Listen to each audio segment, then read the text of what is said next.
নমস্কার, তোমাদের সবাইকে সানা স্মাইল এডুকেশন সেন্টারে স্বাগত জানিয়ে আজকের ক্লাসটি শুরু করছি।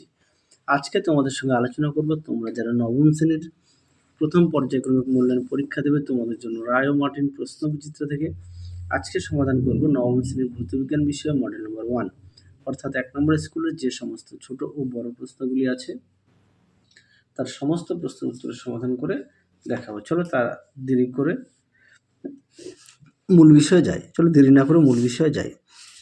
আচ্ছা, আমি দুঃখিত যে দেখো দাগ দেওয়া আছে, কেননা আমি ভিডিওগুলো আপলোড করেছিলাম জীবন লাইফ সায়েন্স এবং ফিজিক্যাল সায়েন্সে। একটু টেকনিক্যাল সমস্যার জন্য আমার বেশ কিছু ভিডিও আমাকে ডিলিট করতে হয়, সেই কারণে আমাকে আবার পুনরায় ভিডিওগুলো করতে হচ্ছে, এর জন্য একটু দেরি হয়ে গেল। দেখো এক দাগের প্রশ্ন উত্তরটা হবে অপশান এ। আমি শুধু উত্তরটা বলে যাচ্ছি, তোমরা একটু দেখে নিও। 2 দাগের প্রশ্নের উত্তরটা হবে অপশান সি। 3 দাগের প্রশ্নের উত্তরটা হবে অপশান সি। 4-এর উত্তরটা হবে অপশান সি। 5-এর উত্তরটা হবে অপশান ডি। 6-এর উত্তরটা হবে অপশান এ। 7-এর উত্তরটা হবে অপশান সি। 8-এর উত্তরটা হবে অপশান ডি। পরবর্তী দেখো এক দাগের প্রশ্নের উত্তরটা দেখো দেওয়া আছে, অথবা দিয়ে প্রশ্নের উত্তরটা দেখো দেওয়া আছে। 2 দাগের প্রশ্নের উত্তরটা হবে তুলাযন্ত্রের সূক্ষ্মতা বৃদ্ধি পায়। 3 দাগের প্রশ্নের উত্তরটা হবে সমবেগে সরলরেখায় গতিশীল থাকবে। অথবা দিয়ে প্রশ্নটি দেখো চিত্র অঙ্কন করে দেওয়া আছে, লেখচিত্র। এখানে বেগ, এটার সময় তোমরা একটু দেখে নিও। 4-এর উত্তরটা হবে বেগ। তারপরে দেখো 5-এর প্রশ্নের উত্তরটা হবে 0। 6-এর প্রশ্নের উত্তরটা হবে ক্যাথোড ও অ্যানোডের মধ্যে উচ্চ বিভব প্রভেদ সৃষ্টি করলে। তারপরে দেখো 7 দাগের প্রশ্নের উত্তরটা দেখো এই আয়নের ইলেকট্রন না থাকার কারণে। পরটা দেখো কোন ধরনের মৌলের পারমাণবিক গুরুত্ব ভগ্নাংশ হয়। উত্তরটা দেখো যে মৌলের একাধিক আইসোটোপ থাকে তাদের পারমাণবিক গুরুত্ব সমান হওয়ার কারণে। পরবর্তী দেখো 2 দাগের প্রশ্নের উত্তরটা দেখো এখানে করে দেওয়া আছে সমাধান। পরবর্তী দেখো 2-এর অথবা প্রশ্নের উত্তরটা দেখো তোমাদের রায় ও মার্টিন সহায়িকা থেকে দেখায়।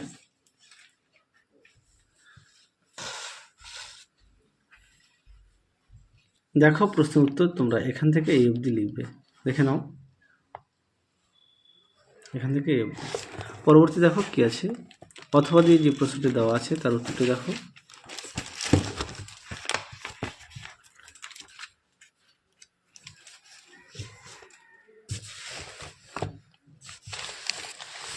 কি বলেছে, নিউটনের দ্বিতীয় গতিসূত্র থেকে প্রথম গতিসূত্রটি প্রতিষ্ঠা করো।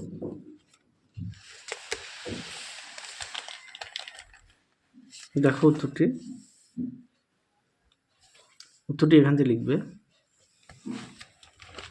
দেখো উত্তরের বাকি অংশটুকু এই পর্যন্ত লিখবে। প্রশ্নটা একটু দেখে নাও। পরেরটা দেখো বলের সংযোজন সংক্রান্ত সামুদ্রিকের সূত্রটি বিবৃতি করো। দেখো প্রশ্ন উত্তর।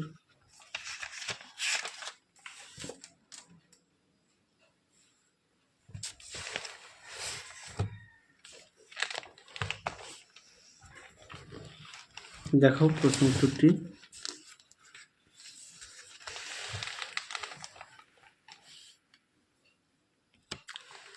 উত্তরটি এখান থেকে লিখবে, সঙ্গে উদাহরণও দেওয়া আছে, একটু দেখে নিও। পরবর্তী দেখো কি আছে, দেখো বলের ঘাতের সংজ্ঞা দাও। দেখো প্রশ্ন উত্তর বলের ঘাত। দেখো বলের ঘাত এখান থেকে এই অবধি লিখবে। পরবর্তী দেখো কি বলেছে, দেখাও যে বলের ঘাত সমান সমান ভরবেগের পরিবর্তন।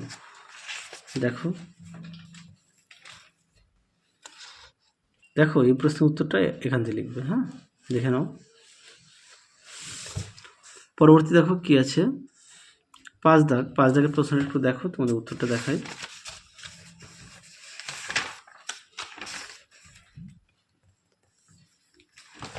দেখে নাও উত্তরটি, সরি দেখে নাও, সুন্দর করে দেওয়া আছে, এখান থেকে এই পর্যন্ত উত্তরটা লিখবে। পরবর্তী দেখো কি আছে, আচ্ছা তারপরে 6 দাগের মধ্যে অনুপাতের মিশে আছে 13, ক্লোরিন 3টি। আচ্ছা এই প্রশ্নের উত্তরটা তোমাদের পাঠ্য বইতে 83 পেজে পেয়ে যাবে, একটু দেখে নিও। পরবর্তী দেখো কি আছে, আট দাগের প্রশ্নের উত্তরটা দেখো এখানে দেওয়া আছে, একটু দেখে নিও। তারপরে দেখো নিউক্লিয় বলের দুটি বৈশিষ্ট্য, এটা পাঠ্য বইতে 83 পেজে পেয়ে যাবে। পরবর্তী দেখো কি আছে, গ্রুপ ডিতে এক দাগের প্রশ্নটা দেখো, উত্তরটা দেখাই। দেখো উত্তরটি এই 2 দাগটা লিখবে, এখান থেকে এই অবধি উত্তরটা লিখবে। পরবর্তী দেখো সুবিধি তুলা বলতে কি বোঝো, দেখো প্রশ্ন উত্তর দেখে নাও। প্রশ্ন উত্তরটি সুবিধা তুলা, দেখো এই পর্যন্ত লিখবে। পরবর্তী দেখো 3 দাগের প্রশ্নটা দেখো। আচ্ছা, এই প্রশ্নটা একটু তোমাদের পাঠ্য বই থেকে একটু দেখে নিই। আচ্ছা, এটা দেখা, হ্যাঁ, রৈখিক ভরবেগের সংরক্ষণের সূত্র দেখো উত্তর। পরবর্তী দেখো 3 দাগের প্রশ্নটা দেখো, উত্তরটা তোমাদের দেখাই। দেখো উত্তরটি তোমরা এখান থেকে লিখবে, দেখো তার উত্তর।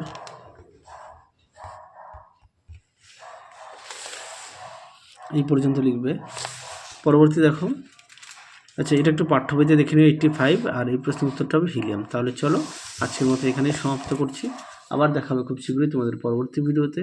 তোমরা সবাই সুস্থ থাকো, ভালো থাকো, আজকের মতো টাটা।